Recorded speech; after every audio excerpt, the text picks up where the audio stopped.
think Jalen has gotten significantly better. I think he's Yeah. opened up a little bit. Now he's always going to be a bit of a robot, but he's opened up a little bit. Nick has, if anything, he's gotten worse. Oh my God.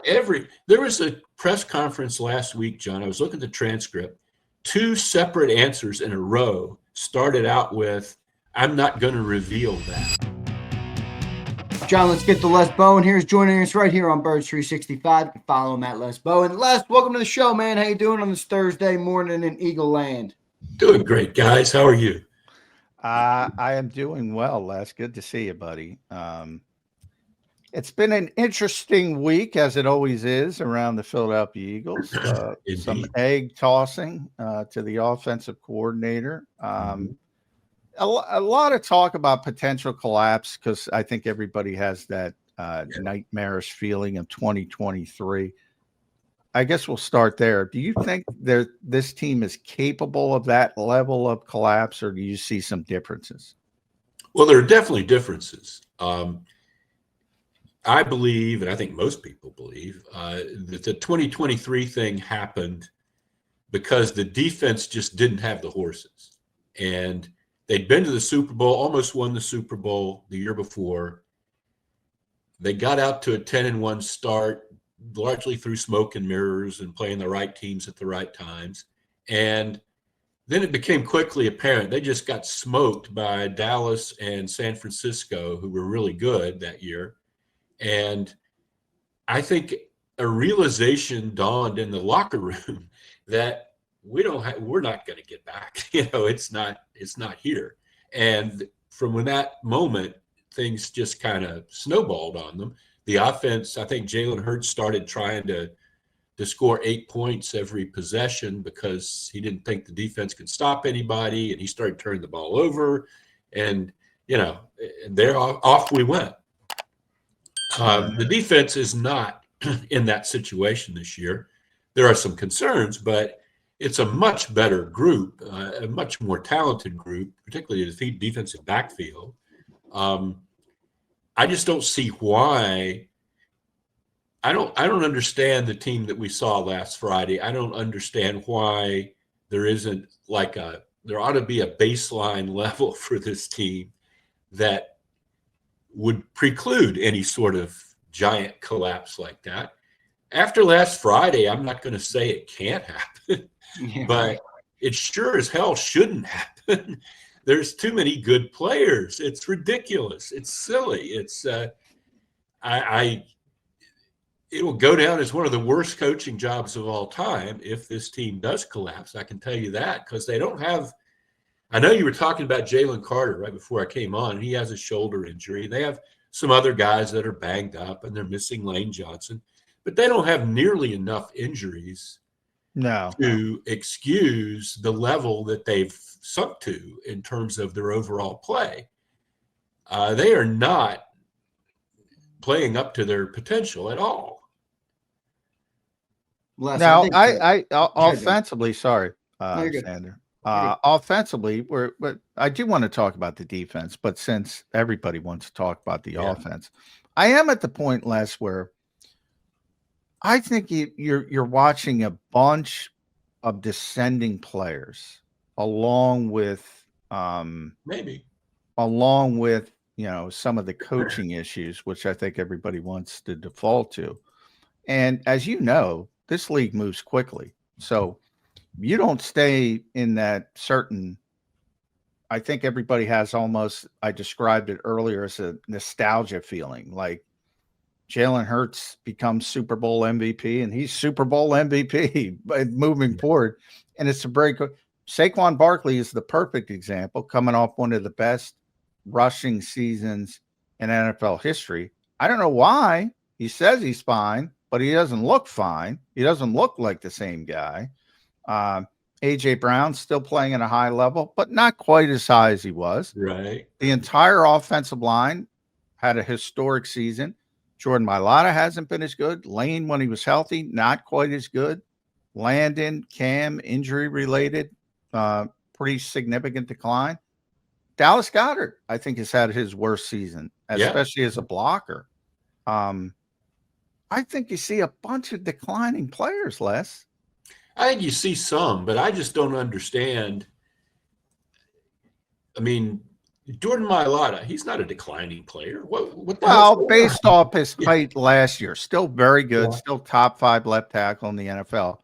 But last year he was just phenomenal. And I mean, Yeah. there's levels. He's still tremendous. He's Right. like he was here and now he's here. You know, like just slight I down. guess declining, if you're talking about permanent decline, I mean, what I see, I hope, is they played 21 games last year and had to get right back at it. And guys postponed surgeries that happened 6 weeks after they would have happened if, the season had ended in a normal period. Guys like Mailata and Juergens aren't, I hope, declining players. They are players that probably need a good offseason. Yeah. But I described it in a piece I wrote as the angel on one shoulder and the devil on the other shoulder. The angel is saying, this is what happens the year after you win the Super Bowl with so many teams. The Rams went 5-12 the year after they won most recently. It's so hard to do it again. It's that there's a reason the Chiefs are the only team in the last 20 years to go back to back. But on the other shoulder, this is such a precious opportunity. You're not going to have this window forever. There's nobody who's that good right now. Yeah. There's no team true. You look at and say, oh, who's going to beat them? I don't see a team like that. You have this opportunity. You're not, you don't have 5 or 6 key guys, on the IR. Go out there and do it. It's there, but maybe they just can't. Maybe it's just not going to. I just can't believe. Have you guys talked to Stoutland this season at all? If they made him available? No, we've tried to get him. We're trying to get him now as we talk. They used to have rules. Yeah, they used to have. Well, they still have rules, and you can request offensive coaches during the season. But they make you go through these hoops, Les, where they want to know your angle, and it's like, well, I want to talk to the guy, and then I'll figure out my angle. That's the whole point of it. Yeah. So anyway, that's been a little bit of a back and forth, but I would love to hear from him about. He's had, he's a great coach, and this offensive line. You can say guys are banged up, but this is the worst run blocking offensive line I've ever seen. There were times in the Chip Kelly era and the end of the Andy Reid era where they were just playing guards off the street, and it was better than this. I'm flabbergasted.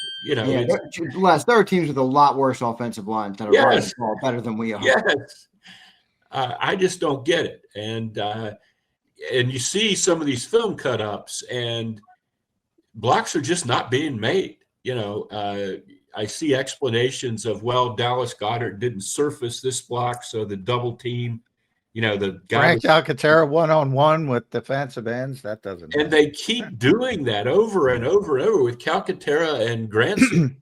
Neither of them can block, and it's 12 games now. This.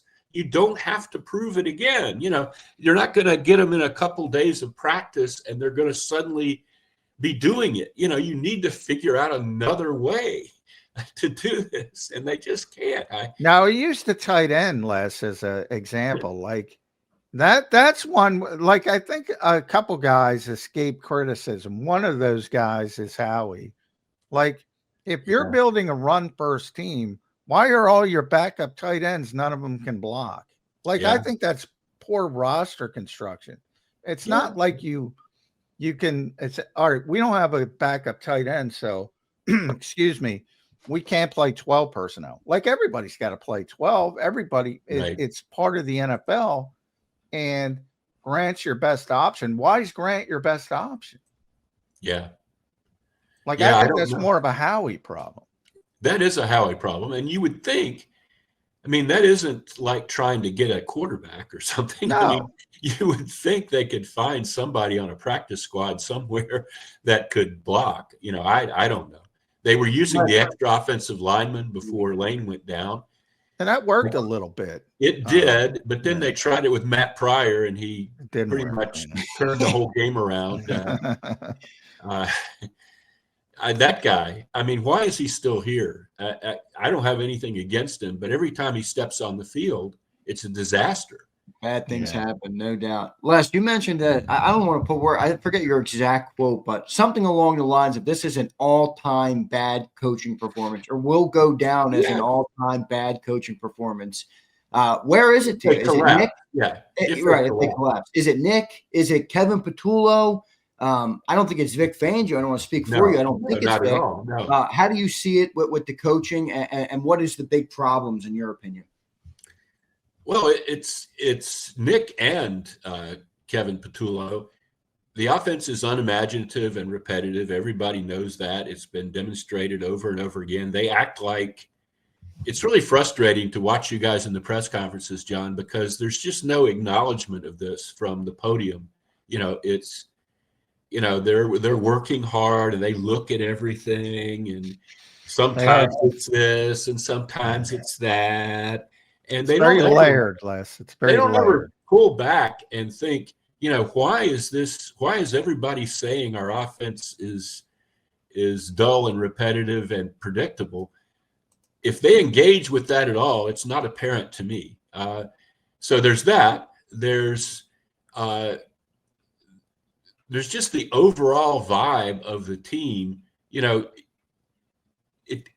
Nick gets a lot of credit for building this culture. And to me, I've gotten really cynical about culture. I covered hockey for a long time, and then I covered football for a long time. And the thing about culture is that teams that win a lot have a really good culture. And then when they start losing, they have a bad culture. Right. In other words, the culture is not a chicken and egg thing. If you win, everybody's happy, or more or less. And if you lose, people start like, damn it, I did my job. What the hell is this guy's problem? Why can't the coaches fix this? And that's the way the world is. That's the way every job is. Nick they have to do something to renew the spirit of this. You don't see guys having fun. You don't see a lot of enthusiasm from the Eagles. You just see, everything is miserable all the time. And I don't like the way I was really hoping the Super Bowl, and John was mentioning this right before I came on, Jalen Hurts MVP, so on and so forth. I was hoping Hurts and Sirianni, that winning the Super Bowl would free them to just be who they want to be. Don't be so uptight. Don't be so,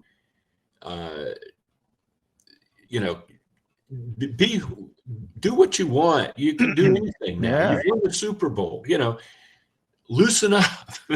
I think Jalen has gotten significantly better. I think he's opened up a little bit. Now he's always going to be a bit of a robot, but he's opened up a little bit. Nick has, if anything, he's gotten worse. Oh my God. There was a press conference last week, John. I was looking at the transcript.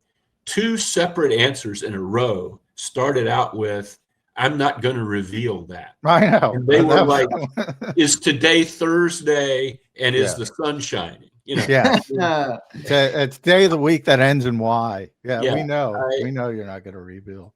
But, and it's just so silly. And it's things that nobody cares about, that aren't any secret, that aren't any great, thing that he's hoarding to. It's just, I don't know if he can't explain things. The thing is, if you get into he can explain things, because if you get into I call it a football wonk conversation, like he'll get into it occasionally, like if it's just a general question about, the route concepts, or I remember when Jalen Reagor was getting a lot of crap for dropping the football at MetLife Stadium. He went into a deep discussion about, he was very angry about where the depth of the routes, and you have to be at 8 yards, and he can't fool the quarterback and all this stuff. You can do it, but that was a long time ago. Yeah, that was a very long time ago. That was just the first thing that popped into my head. He's done it in other aspects as well, more recently, but now it's like I think he feels burned by 2023. Like, and it's like you collapsed. It's not our fault, Right. But you won the Super Bowl. You can say anything you want. They're not going to fire you. I mean, well, they might, but not this year. Not this year. Well, it's interesting.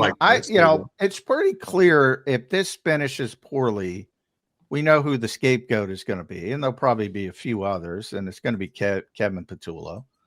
But here's where I say it could be more complicated, Les, from the standpoint of, look, last time this happened, Nick wasn't, really that close to Brian Johnson. He was brought in, Howie identified him. And the Eagles thought they were going to lose him. One of the reasons why they quickly elevated him, and people were interviewing him. Green Bay interviewed him, Carolina. They thought they were going to lose him, so they had to elevate him quickly.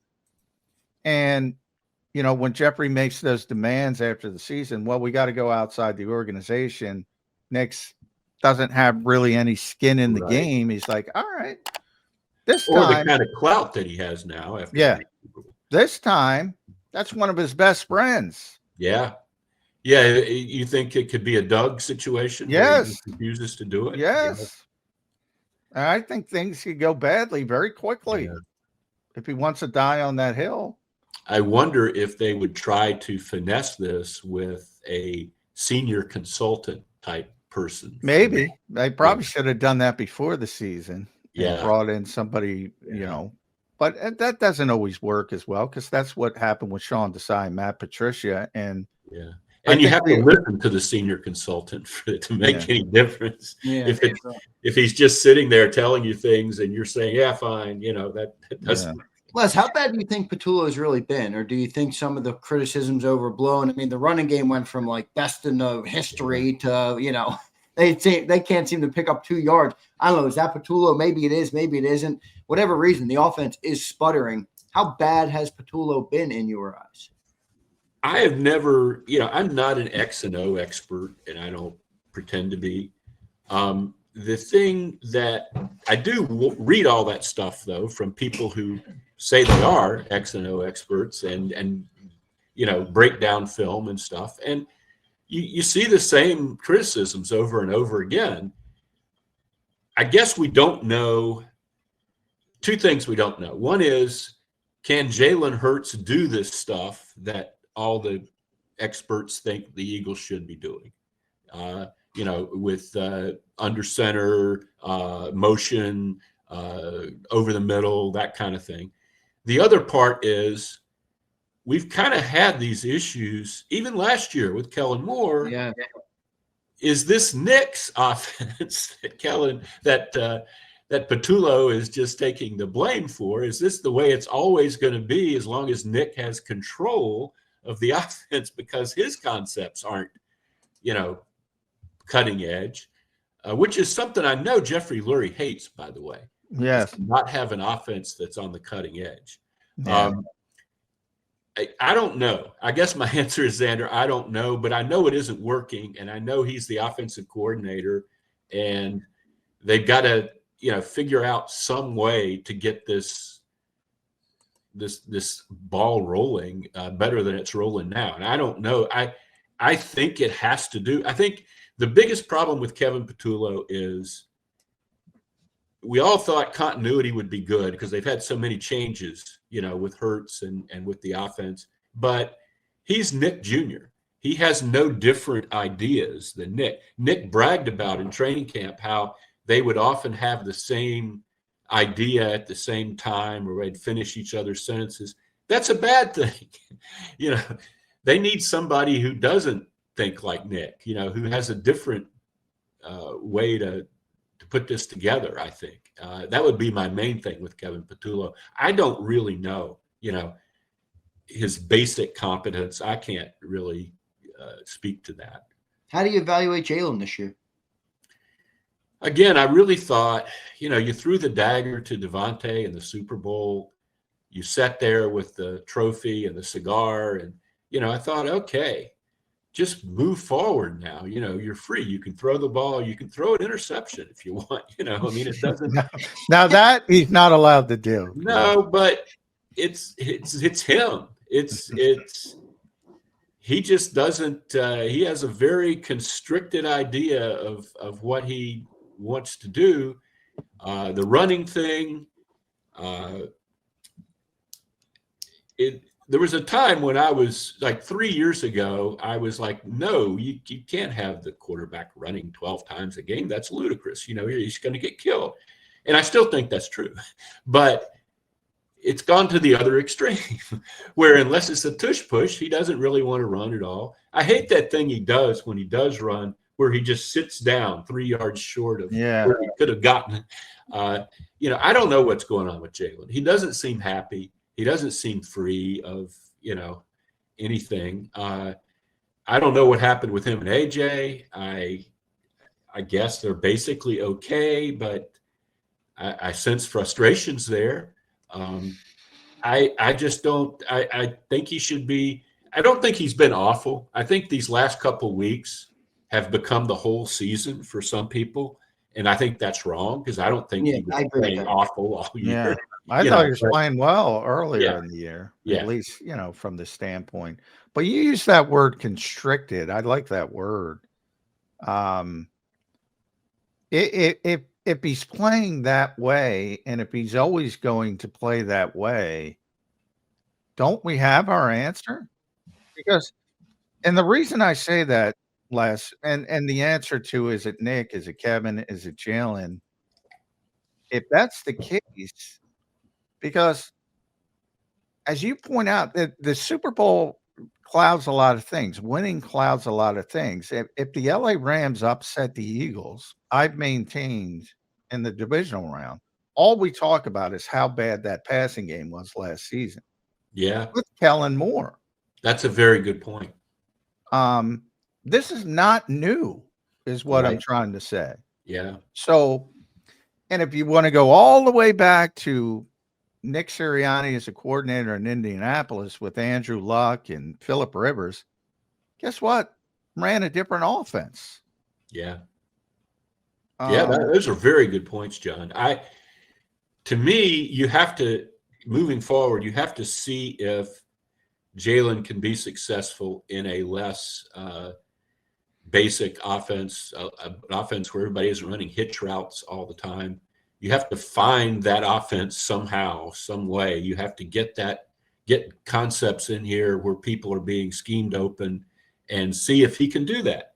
And if he can't, then you've got a real issue. But I think we're at least a year away from any kind of determination like that where Jalen Hurts is on the table. Right now, he's your franchise, and I think he's certainly much more your franchise than Kevin Patullo is, and maybe as much as Nick is, really.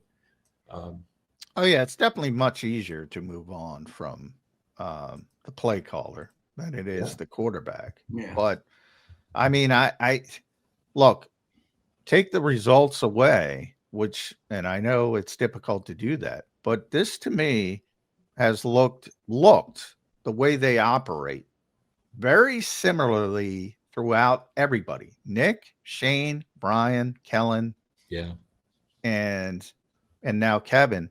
Now, at times it's almost like rinse and repeat. They start out in the off season and OTAs, and they start trying to evolve, and then they get to the season and they scale it back. Yeah. Well, I would say with Shane Steichen, it did look better, actually. In 2022, I think that was an offense that, of course, you were presenting, like with AJ and Devontae, you were presenting things to defenses that they hadn't necessarily seen from you as much before. Hurts was still kind of new. AJ was new that year. Yeah, that was his first year. That's a real fact. That was a factor last year. The whole Saquon Barkley thing. A lot of it was defenses hadn't seen the Eagles with Saquon Barkley. So once that becomes not new, then you have to adjust, and they don't seem to be good at that. They really don't. Over the years, it's just that was a big part of 2023. If you remember, Nick went into training camp with this thing about how they were just going to do everything. They were going to do the same things, but they were going to do them better. Remember that? Yeah. And it was a disaster. Yeah. Because you can't do the same things. People spend the whole offseason. When you're in the Super Bowl, people spend the whole offseason making sure you can't do the same things again. That's why I love defensive coaches, man. No matter how many handcuffs they put on them, they eventually figure it out. It's amazing. I love those guys. And that's why Vic is going to there've been some anomalous things here. I mean, they've had a lot of injuries. They've played a lot of snaps, but and you mentioned Jalen Carter not playing as well, probably because of the shoulder. But baseline, the defense is competent. You don't get, oh my God, they just gave up 40 points from this defense. If only they had a Vic for the offense. Yeah. And that's what people want. Maybe Frank Reich is down at Stanford. Maybe everybody wants Frank Reich back. Who knows? But if they finish the way they're playing right now, there's definitely going to be changes. That's the one thing we know about Jeffrey Lurie. And the thing is, the schedule doesn't help them much. I mean, this is going to be a tough game at the Chargers. Yes, it is. Then they have the Raiders, who aren't good. It is a short week for the Eagles, but they're at home. They should win that. But everybody talks about these two Commanders games. Well, Commanders have Jaden Daniels back now.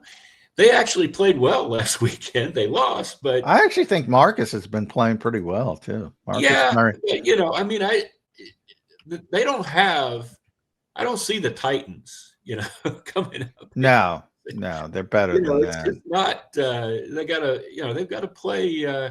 They got to play to win these. To get to like 12 wins. Les, you think they're a Super Bowl contender? Right at this moment, no. 3 weeks ago, sure.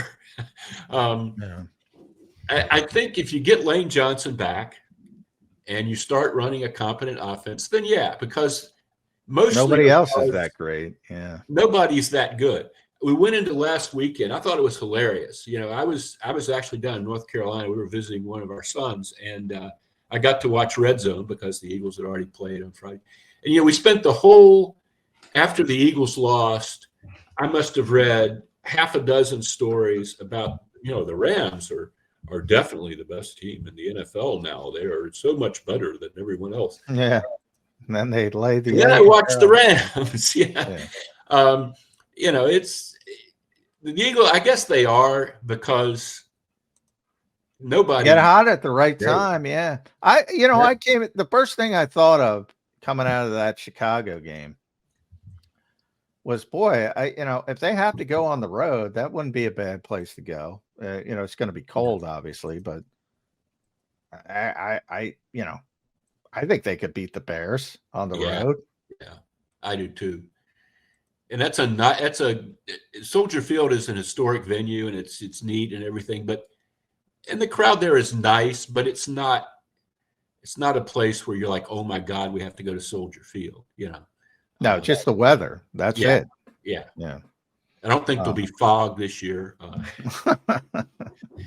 right, Les, final question for me. They got 5 games left. What will be their record in the 5 games? Oh, God. Commanders twice. They got the Raiders, the Chargers, and the Bills.